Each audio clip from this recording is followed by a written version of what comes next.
pieces. He has to win it. Hikaru Nakamura, Magnus Carlsen with 8 minutes and 58 seconds needs a draw to win the match.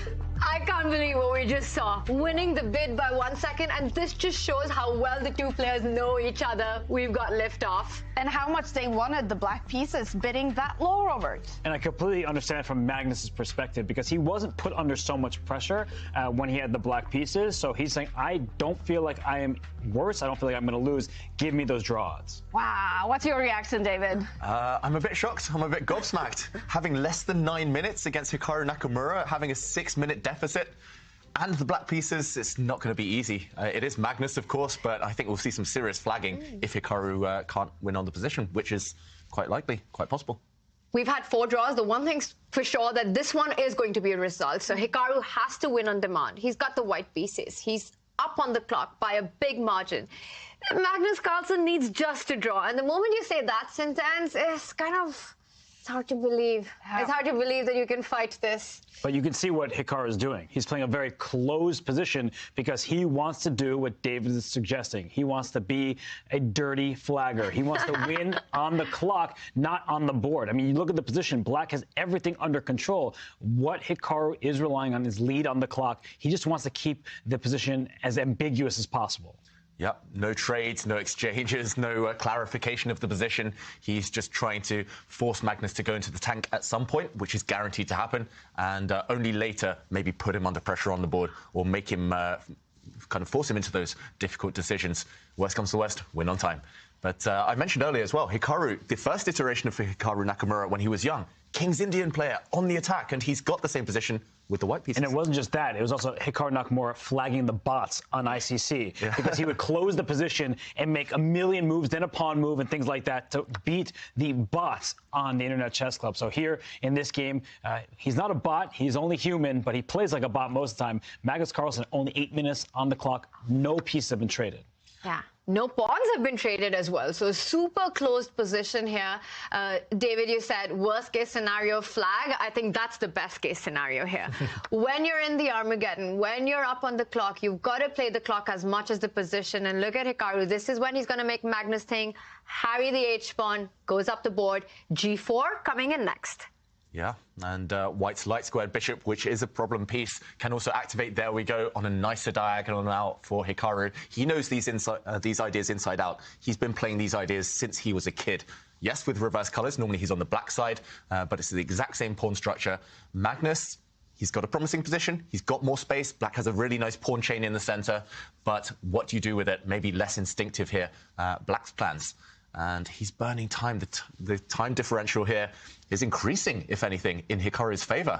This is really worrying times for Magnus, I've got to say. But trades help, and so he just brings his knight in contact with the white knight on c4. He can swap out those knights. He can bring his queen up, try to trade the light square bishops. And as the position becomes simpler and simpler, then Magnus can find moves. And what he really wants to do is trade, trade, trade. Because if he can force a draw somehow or get a neutral position, he'll go for that. The problem is, if we get king and rook versus king and rook, which is an obvious draw, Hikaru Nakamura will try to flag him. So Magnus, he needs to keep his eye on the clock. He needs to play quickly every single turn. And David, you've been talking about that white bishop on h3. One plan that black has to follow up with the trades would be to move the queen ahead and then to defend that bishop coming to e6. But look at this. The position has blown open. Hikaru says, now is the time I strike in the center, f4. That is one committal decision by Hikaru.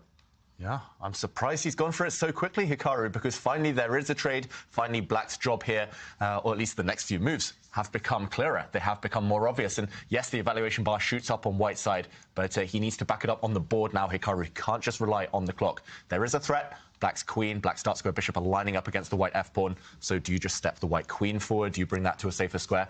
Maybe White is the one now attacking on the king side. The black king is on this g-file. White's king at some point will take a timeout, shuffle to the corner, and realign his rooks. But it's not the king that uses the corner, it's the knight. What a flexible move. If we can bring up an analysis board, I think there was a pretty critical moment here for Hikaru. He decides to step backwards, but I think he could have sacrificed the pawn, going e5, and after pawn takes pawn, f5. This is a thematic pawn sacrifice. You throw your knight to e4, you control all of the squares in the position, and you have an attack. I don't know if it would have worked out. It does involve sacrificing some material, but Hikaru instead drops his knight back top forward.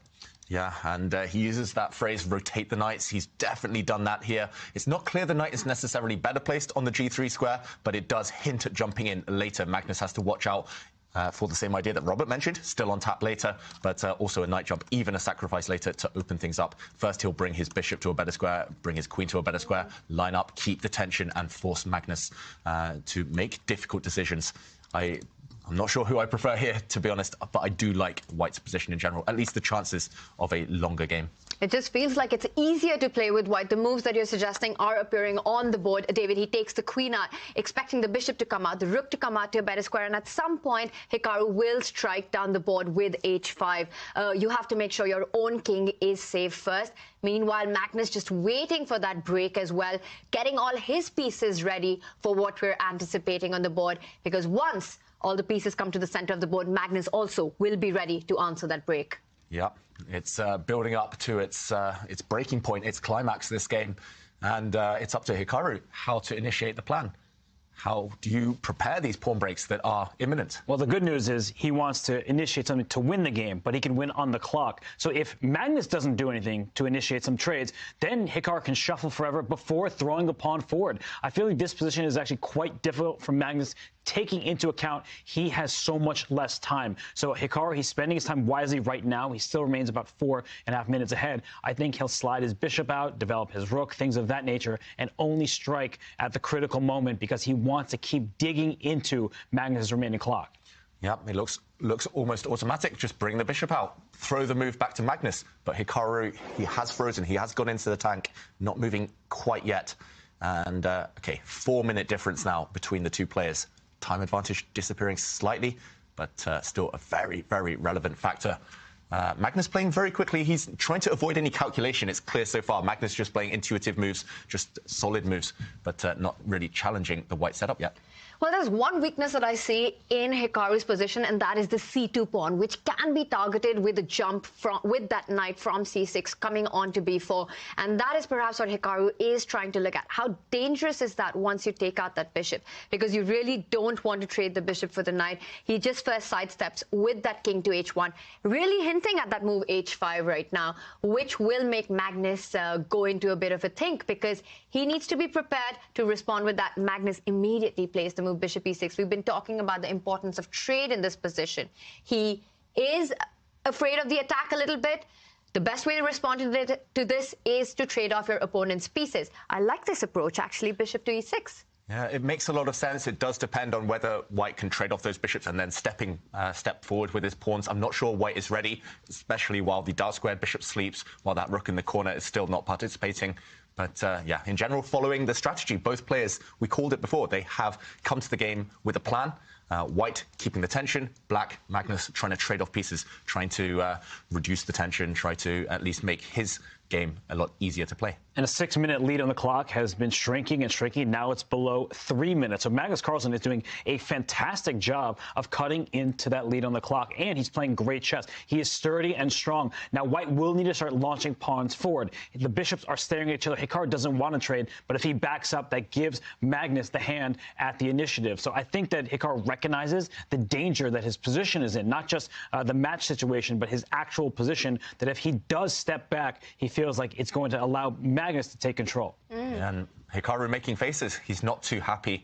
He has been playing a couple of very tentative moves. Just shuffling that king into the corner didn't feel like it helped his position too much. Now he has to start making concrete decisions, actually put pressure on Magnus on the board. Now is the moment. If you do start stepping back, retreating, it will be too late, especially now it's only 2 minutes in it. And, yeah, turning in Magnus's favour, perhaps. It's getting more and more level on the clock, and Magnus there looking very relaxed with this last move, and understandably so. It just suddenly seems as if the pressure has diluted. Imagine if the light squared bishops were to come off. At some point, Black can actually strike those central pawns with his own f-pawn, coming to f5. Again, it comes down to him having bought his rooks already to the party. They're all ready for the central break. Black will be the one who will have control of this f and the e file. Magnus looking good on the position. I think he's done everything right to neutralize White's initiative. And Hikaru there. Big think there by him. It's, what, over a minute? Over 2 minutes already? Yeah. Very long think. Only 1 minute in it now. And if you don't trade off these pieces, which does guide Magnus closer to that draw, if you retreat, then I think it's bad news. Suddenly, Black's queen, for example, can move. You can start jumping in with your bishop. Maybe even Tanya's idea of playing this this F5 break will become very relevant. Black can open it on his own terms. But let's go back. Tanya, you predicted the future this time, and this is the current position. F5 on the board, trying to open up lines for Black's pieces. David, I love Black's position. We've been talking about how ideally the rooks are placed, and take a look at this. Now, after F5, I don't see a way in which White can actually open the center. That looks like it would be great for Black if Hikaru decides to trade. You take it with the pawn, the G file is open, the queen can swing from C7 to G7 at the right time. You can double up on the E file. It looks like White might have to make the decision to push that E-pawn. And he does it. It's E5, the bishop on E7, and now this H4 weakness suddenly appears out of nowhere. Yeah, he's at least hinting that he might trade off these set of pawns now and maybe shift the white rook across towards that black king. Still enough pieces left to create an attack for Hikaru Nakamura, but he needs to do it quickly now. He needs to rely on his instinct. Stop being in your own head. Stop calculating. You just got to go for it. No, I'm starting to like the position actually for Hikaru, because closing it down, it may make it difficult for Magnus to find quick moves. And then Hikaru to play for her. That is why Magnus took this pawn on H5. That is a huge decision by him because it opens up his own king. But look at the white king in the corner. Now that's exposed. There's a rook on E6 ready to slide over to the H6 square. If that knight captures on H5, you may lose that piece if it gets pinned. So Black can start taking control of the G and H files. And that's why Hikaru says, no, no, no, no. You can keep that pawn there. It's sort of an umbrella for my king. I'm bringing the rook to the G file first. I want to play rook G2, rook A1 to G1, maybe bring a rook to H2 as well. Bring all the pieces to the party before you start taking a pawn that is double and isolated. Yeah, and Hikaru was really surprised by Magnus's decision to break his own structure to take this pawn. Now, long-term, actually, Black is the one suffering with all these isolated pawns here. And it's definitely time to follow the players. And as they make these quick decisions, it's a question to Magnus. How do you consolidate? How do you set up a defensive wall? The black king, white's rooks are coming for it. And, OK, he chooses to slide his rook across. And these are exactly the kind of positions where the eval bar is so deceptive. Don't believe it. I mean, look at the chaos on the board. Black's king side is absolutely destroyed. That pawn on F5, H5, H7, all of them are weak. Currently, Black was a pawn up. I was going to say is, but Hikaru snaps up that H5 pawn, and that's a big blunder. Yes, because there's a tactic. I mean, I would not have seen it without the evaluation, but knight takes pawn on E5. That is a game changer, because once the pawn takes the knight on the square, the queen slides up one with check, and then the rook slides from G6 to H6. No matter what white does, he's going to lose his queen. So if Magnus Carlsen spots knight takes E5, it turns the tides in his favor. And I think he's looking at it, the way he's looking at this position, and he's kind of in a little bit of disbelief. Knight takes E5 is a huge oversight by Hikaru Nakamura. Oh, he doesn't find it. He moves his knight away. Same threat, but it would have been more effective to capture a pawn in the process. You would have been winning on the spot. Another missed opportunity. Not the first time we've said that today by Magnus Carlsen. He brings his knight the other way, so this threat is still on the cards. Queen check, followed by the rook shifting. Hikaru still needs to defend tenaciously to avoid that one. But Magnus missing shots again. That would have been game over on the spot, because you create the exact same threat, but on the way you win a key central pawn, knight b4, well, it still hits the c2 pawn. And you have this massive threat. Is Magnus going to end up with an extra pawn, even though it's not the amazing e5 pawn, but the c2 one? Yeah, and suddenly Hikaru is trying to jump into his computer screen, shaking his head. He knows this one is still difficult, still the same threat on the board. Maybe he's realized he dodged a bullet there. But isn't Black's f5 pawn hanging? Random question. It is. White knight can go and take that pawn. OK, he doesn't. Hikaru Nakamura stepping back. That move shows that he really is nervous. He does allow Black to grab a pawn now. Magnus a pawn up. It's a little bit deep, but I think he didn't take the pawn at 5. There might have been a draw by repetition had he done that. I don't know if we have time to show it, but that's probably why he took a step back. He knows objectively maybe it's not the right choice, but he needs to win this game. And often in Armageddon chess, let's show that, Robert, just while we were there. Knight takes pawn. You can bully your opponent with the thought of a repetition. How do we get there? We give a check, I guess. And then sacrifice the rook on f5, and then go rook h6 check, and that's king on h2 is in harm's way. It can only go up to g3 in the position, and ideas with bishop h4 check or rook g6. Maybe, I guess, that was the wrong one. But the problem is this white king is in huge danger. Yeah, simply the king has to go back. If the king goes the other way, then you drop the bishop in with the deadly check.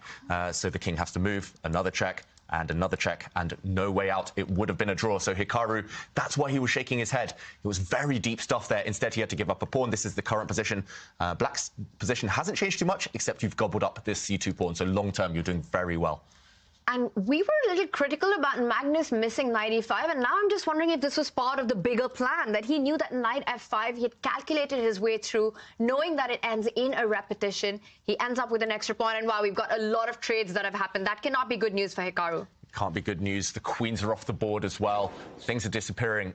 There is a 1 minute difference in it right now, but Magnus should be able to hoover off all the pieces, at least lock down for a draw with his remaining time. Did see him react, though, maybe realizing he has missed an opportunity in this game, but he only needs a draw, Magnus, to win the match. He's now 2 pawns up, but he has let the white rook in. That white rook is active now on the 7th rank. It's going to start gobbling up some pawns. Magnus, has he lost control? Suddenly Hikaru, he's hustling. He's just trying to pose difficult questions to his opponent. That knight on d3, though, I think is helping Magnus out, because that rook would love to just take off that pawn next to it on a7, but the knight would jump to b2. It can't go there right now because the rook is aiming back at the square. So I think that he's going to use his knight and just mop up some of the white pawns. And the 1 minute difference, this happens in regular blitz games. That's the good news for Magnus. It's stressful right now with so much on the line, but you get down a minute on the clock all the time in blitz, over the board, and on chess.com. So I feel like for Magnus here, I mean, he's at home because he knows his position is good. Yeah, and it's less than a minute now in it. No increment. Nowadays, over the board, increment is the norm, but this one is a race to the finish. It's sudden death. And, OK, Hikaru, you got to move. You got to make a decision. If you can't go and take that black a-pawn, maybe push the white a-pawn. Just hint that you're going to promote it later. OK, we see a trade of knights getting rid of the very strong black knight. But every piece that disappears from the board, every trade, guides Magnus closer to that draw. He's still 2 pawns up, remember. And the evaluation bar still in the middle. Can Magnus guide this one to safety? Still big questions to be answered. OK, he does put his pawn on a safe square, but it's not going to be safe for too long. White's rook will go after it eventually. There we go. And what do you guys think? Predictions now? Oh, this is tough, and it does look like the clock is almost level. Both players are under 4 minutes. Hikaru's got an extra minute on the clock. Now, just look at how calm they are, and that is what is so amazing for me to watch, because, you know, this is pressure, expectations, all eyes on Magnus and Hikaru right now. Under pressure and expectation, everyone chokes. But these guys are really bringing their A game. Hikaru making decisions that keeps the game going. And that's the key to this Armageddon. Look at him just pursuing that pawn. Magnus moves it 1 more step ahead, and now the bishop comes back to attack it. And I think he's creating his chances. If that A passer is on the board, it's game on. Yeah, and under pressure, great song, Bad Feeling. And you see there's a pass pawn for black, but white is ready to take away the A5 pawn and create a passer of his own. As we look at the clock situation, Hikaru back to nearly a minute lead, and it's not easy choices from here on out. So I feel like Magnus has to be nervous given the circumstances. Guys, we've got to mention, the whole day Magnus's air quality has been great, but as the pressure has increased, his air quality has got worse and worse and worse, and that might be affecting his play. And look at that, suddenly no green circles there for him. If he goes down to defeat, maybe that would have been one of the reasons. Meanwhile, a set of rooks have been traded, and black's pawns are all weak. They're ripe for the picking. Magnus, he's just playing too slowly right now. If he had better air quality, maybe he would be a bit faster, and every second counts at this level. The margins are so small. The one thing that he's relying on is if white does pick up that A5 pawn, the black rook will swoop over to the A file, hit that bishop, and along with that, also win the A4 pawn. If these A pawns get traded, then life is good for Magnus Carlsen. Yeah. He goes easy towards that draw, but it's all about whether Hikaru can create that A passer or not. But I think that black has an idea of his own. Magnus will slide his rook 1 square over to d8, use the king to protect the bishop, and then bring his rook d8 to d4 and go after the c-pawn. We did see Magnus just bring his rook to d8 after Hikaru stole a pawn. So Magnus's plan is now clear. Will he have enough time to execute it? That's the essential question. But with 2+ minutes on his clock, I do think it's looking like a task that he is capable of handling. Yeah, 2 minutes. So on the board, he's fine. But is the clock going to tell the decisive factor here? I think you can jump in. There we go. The black rook has landed. Not just is this pawn up for grabs, the pawn behind it. And white has to bank everything on this passed pawn. You have to run it through somehow. You have to break the blockade, somehow evict this black bishop, kick it away, and somehow cause some problems for the black king. But on the board, it definitely looks like Magnus is in full control. And here we go, the position progressing. White's bishop is actually the one being kicked around. Black has 2 connected passed pawns. Hikaru doesn't look happy at all. And the clock is about even. So Hikaru doesn't even have his lead on the clock. He's down material. That is terrible news for someone who needs to win this game. Yeah, he needs to win it, but actually he should be the one defending. Look at the evaluation bar dropping down in black's favor. Those are 2 runners, those 2 black pawns. They're going to cost white some material. And there's no stopping them. And we see Hikaru there. He is worried about his position, but he's still, wow, what just happened? Things are turning. Again, this will happen a lot throughout this time scramble, but the black pawns are running. They look quicker. 2 normally run slower than 1, but those 2 connected passed pawns are so close to becoming queens. Well, white can give a check and move his own pawn 1 square closer to the queening point at A8, but black's rook just saves it. And you've got these 2 pawns which are unstoppable. How do you fight these 2 central pawns? Hikaru looks devastated. Hikaru looks like he's actually ready to resign almost. All you need to do is Magnus step some pawns forward. If you don't get flagged, you're guaranteed to win this Armageddon. And now we have kind of a blitz game where it's about even on the clock and Magnus only needs a draw. And we saw the bar go about level, but I think the reason that it wasn't actually equal is because a draw is bad for Hikaru. It might have been a forced draw, and he can't have any part of that. Yeah, Hikaru is simply a pawn down now. Neither of those pawns became queens, but it did come at the cost of more trades, more exchanges. And look at this classy move from Magnus. He's just trying to swap things off. He's now managed to get rid of the bishops, rid of a set of pawns. And Hikaru, is he going to try and flag Magnus? The answer is no, it's a draw. Magnus takes this Armageddon and the match. And believe it or not, Hikaru is actually the one who offered a draw. That's the ultimate sign of respect. He wasn't going to try to flag somebody he was 10 seconds behind on the clock against. That is a good show of sportsmanship. Wow.